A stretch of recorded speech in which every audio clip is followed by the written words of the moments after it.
Today we're going to talk about the power of the 2-1-2 principle. You always hear this statement where it says, show me the 5 people you hang with most and I'll tell you the person that you will become. Because we are the sum total of the 5 people that speak into our lives, or we hang with, or we take advice with, from, or we sit around with most of the day. Those 5 people that we hang with most, if you look at their characteristics, if you look at who they are, if you look at how they think, we start thinking the same way, we start acting the same way, and we start doing things the same way. So show me the 5 people you hang with most, and I will surely tell you the person that you will become. A lot of times we look at our lives and we think, okay, the problems, the issues that we're having, well, I need to do this and I need to do that. But the problem that you're having most of all is the people you're hanging with. You're becoming the sum total of who you are with. If you want to change the person you are, you got to change the environment and change the quality of friends that you have. And you have to change the people who are speaking into your life. If you have toxic people speaking to your life, you're going to get toxic results. If you have people like the likes of Daniel and Joseph and Deborah and all of those people who spoke wisdom speaking into your life, that wisdom is going to pour out of your pores. You want to be successful in life. You want to surround yourself with the right people. So let's talk about that today. You want to have the 5 people in your life in a 2-1-2 principle or 2-1-2 ratio. Let's break it down. You want 2 people to be ahead of you. That means 2 people, at least 2 people in your life that speak into your life, that's smarter than you, have a greater skill sets than you, things that you can learn, things that you can learn from, people who have a greater leadership capacity than you, people who walk in a greater integrity and understanding and love and honesty than you do, because those people will help sharpen you, those people will help build you, and those people will be there to speak into your life. You need somebody to talk you off the ledge when you're on the ledge. You need somebody to talk you down from a point when you're doing something wrong. You don't want all yes people around you. You want somebody, at least 2 people around you who advise you trust, who advise whenever they speak, you know they're not going to pick sides, but they're going to look at the problem and look at the issue with a bird's eye view and give you advice that is sound, give you advice that's full of wisdom, give you advice that's full of love, give you advice that's full of grace. You don't want somebody to always tickle your ear and tell you exactly what you want. You want to have those people that are able to speak into your life and say, you shouldn't do that. I don't think it's a good idea to do that. I don't think it's a good idea to say that. And why? And then you listen to them and don't do it. Don't ever get advice from someone who's mentoring you and then turn around and say, hey, I was told not to say this, but I'm going to say it anyway, because that means you're not listening. You see, you want to have those 2 people that are ahead of you to sharpen you, because iron sharpens iron.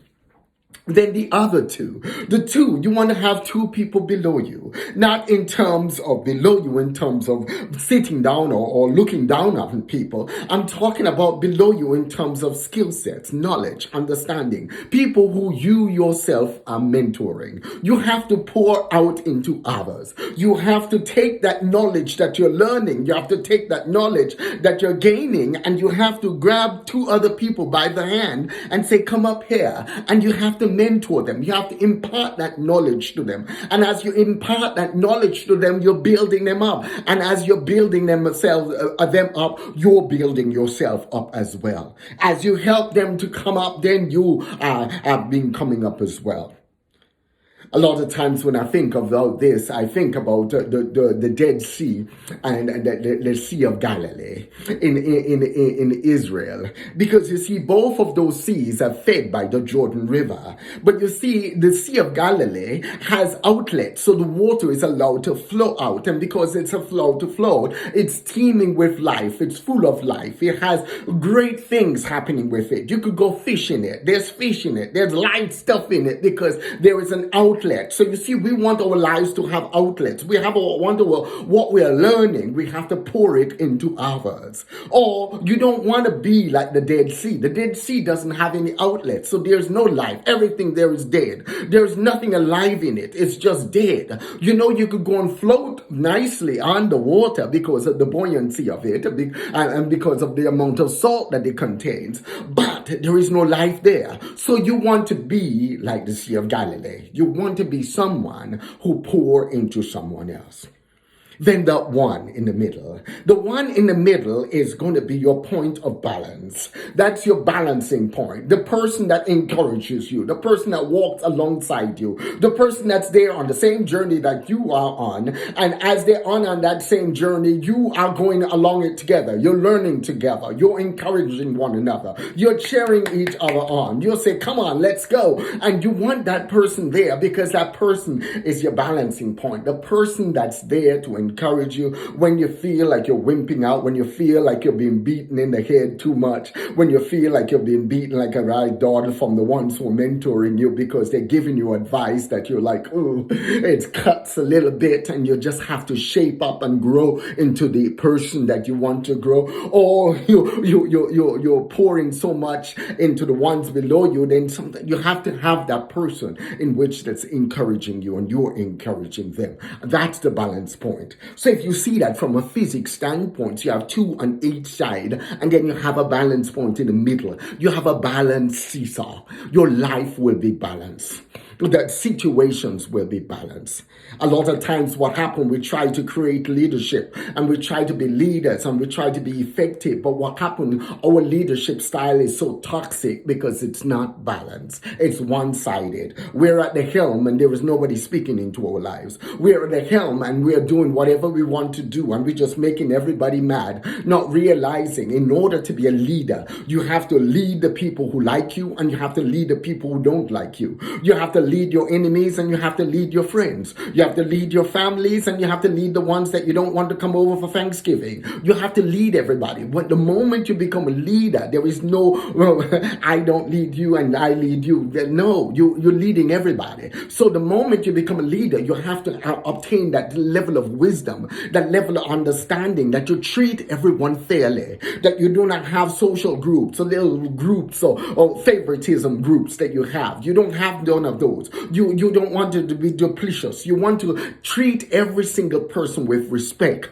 You want to treat each person with dignity. You want to treat each person with love. You see, as a leader, it's very effective. It's very, very, very effective in your walk if you're able to listen objectively. If you're able to look at something objectively and you're able to look at it and not just look at it like how you want to see it. You have to be able, whenever somebody have an idea and they share that idea with you, you have to be able to say, oh, that's a better idea. Let's do that. You have to be able to validate things. You have to be able to look at things. And you have to be able to admit when things are not working. And when they're not working, you have to be willing to make the necessary changes. And as you make the necessary changes, you have to look at the way it's tweaking. You see, you got to balance it out. You got to balance it out. I was looking at a unique documentary the other day about Mexico City, and he had a building there, and because of the settling of the water underneath the city, the building was literally underneath this unique engineering in which the foundation of it's almost like a balance wheel, and it balances. So whenever the ground shifts, the building balances, and as it balances, that building is able to stand up without toppling over. And you see, that's what you want in your leadership. That's what you want in your life. You want to be able to be balanced. And by being able to be balanced, then you have to have people that speak into your life, the first two.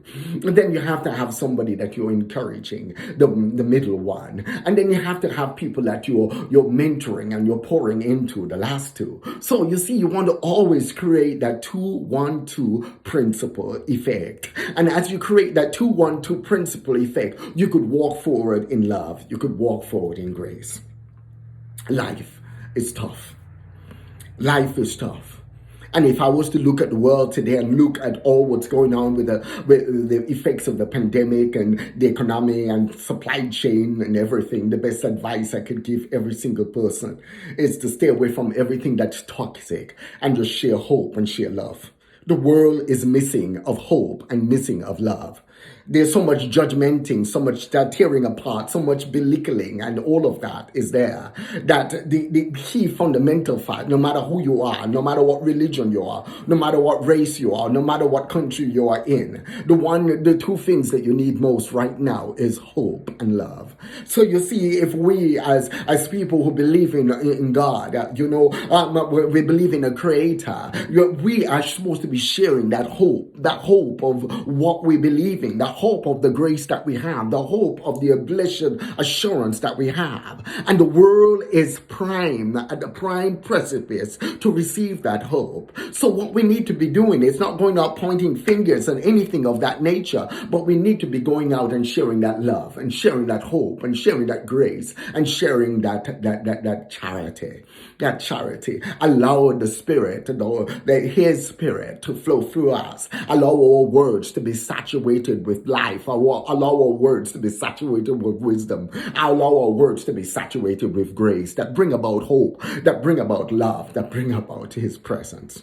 We're in the holiday season, and as we go and we visit with family and everything, I want to encourage you, stay away from all the toxic stuff and just simply share hope, just share love, share those funny stories that you have from when you were growing up, share all of those things that you enjoyed most, enjoy those conversations, enjoy those relationships, forgive those people that you have aught against, bury the hatchet, not in anyone's back, but put them in the ground, and then allow that love and that grace to flow.